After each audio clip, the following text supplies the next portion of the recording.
তো আজকের বানানো হচ্ছে কচুর ঘন্ট। দেখতেই পাচ্ছ এখানে কচু কাটা আছে,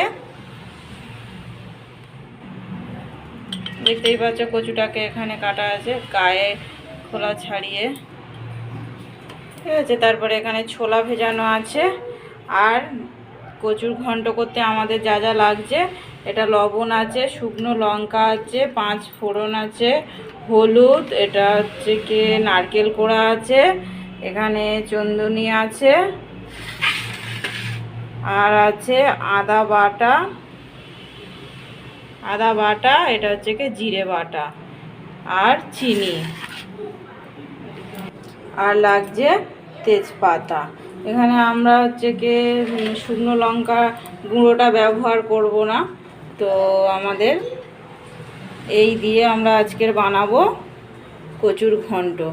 তো চলো দেখে নেওয়া যাক। এবার আমরা হাঁড়িতে প্রথমে জল দিয়েছি, এবারে এতে আমরা দিয়ে দেবো কচু আর ছোলাটা। তো আমরা হাঁড়ির জলেতে প্রথমে ছোলাটা দিয়ে দিলাম, তারপরে দিয়ে দিচ্ছি কচু কাটা আছে, কচুটা কাটা আছে, গ্যাসটা ধরিয়ে দিচ্ছি।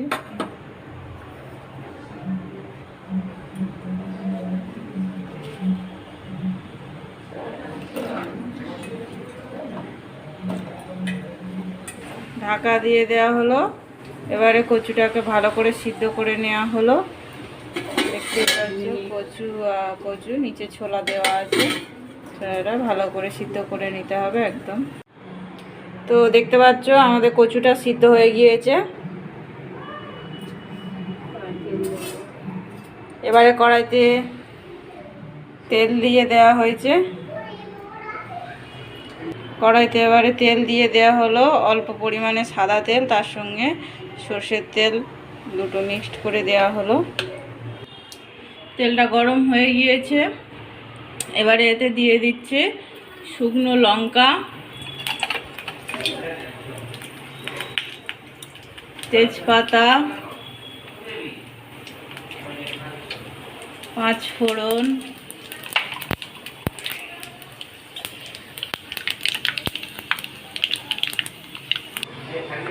এবারে দিয়ে তেলের ওপরে 5 ফোড়ন, তেজপাতা, শুকনো লঙ্কা ফোড়ন দেওয়ার পরে দিয়ে দেওয়া হচ্ছে নারকেল কুড়ো, এরপরে দিয়ে দেওয়া হচ্ছে আদা বাটা,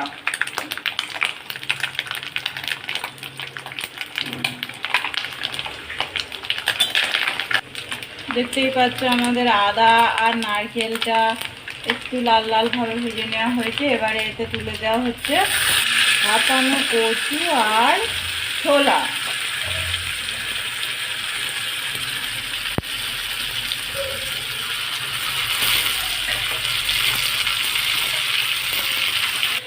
তো কচুটা তুলে দেওয়ার পরে এবারে দিয়ে দেওয়া হচ্ছে পরিমাণ মতন লবণ। কচুটা ভাপাতে দেওয়ার সময় কিন্তু লবণ টবণ কিছু দেওয়া ছিল না, তো সেই জন্যে এখন লবণ দিতেই হবে।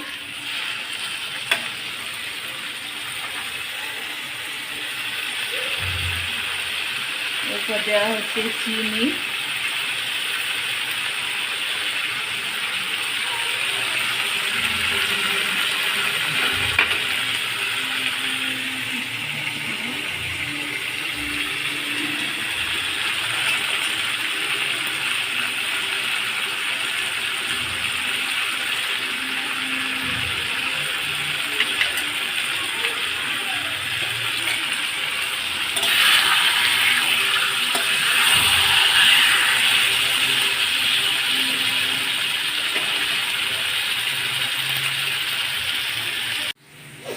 এবারে দিয়ে দেওয়া হচ্ছে জিরে বাটাটা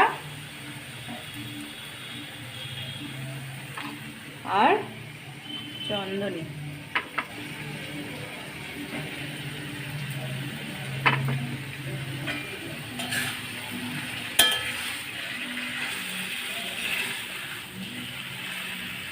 খুব সুন্দর একটা গন্ধ বেরিয়েছে।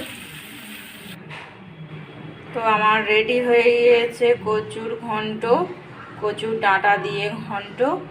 তো দেখতেই পাচ্ছ খুব সুন্দর কালার হয়েছে, খুব সুন্দর সেন্ট বেরিয়েছে। তো অবশ্যই তোমরা বাড়িতে এটা একবার ট্রাই করে দেখবে। ভালো লাগলে ভিডিওতে একটা লাইক করবেন, কমেন্ট করে জানাবেন। আর যদি আমার চ্যানেলে নতুন হন তাহলে চ্যানেলটিকে সাবস্ক্রাইব করে রাখবেন আরও নতুন নতুন ঘরোয়া রান্না পাওয়ার জন্য।